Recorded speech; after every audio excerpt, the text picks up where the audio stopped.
আর তারিফত কিতাবের মধ্যে বলা হচ্ছে কুরবানি বলা হয় আইয়ামে নহরের মধ্যে আল্লাহ তাআলার সন্তুষ্টি অর্জনের নিয়তে যেই জানোয়ার জবাই করা হয় সেটাকে বলা হয় কুরবানি।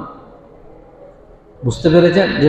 এটাকে ইমাম আপনার সদরুল শরিয়া আল্লামা আমজাদ আলী আজমি রহমতুল্লাহ আলাইহি উনার বাহারে শরীয়ত কিতাবের মধ্যে আরো সহজ করে দিয়েছেন। তিনি বলতেছেন নির্দিষ্ট প্রাণী দিয়ে নির্দিষ্ট দিনে নিয়ত সহকারে আল্লাহর সন্তুষ্টির উদ্দেশ্যে জবাই করাকে কুরবানি। তাহলে আমরা কুরবানি কাকে বলে জানলাম?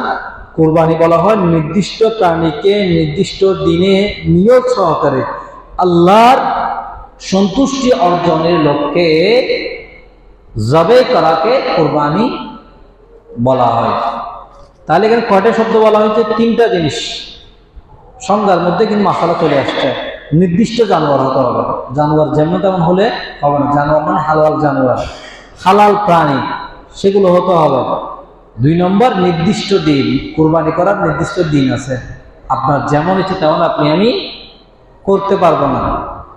তারপর হচ্ছে নিয়ত থাকতে হবে কুরবানি করার, কিন্তু উদ্দেশ্য হতে হবে আল্লাহর নৈকট্য অর্জন করা।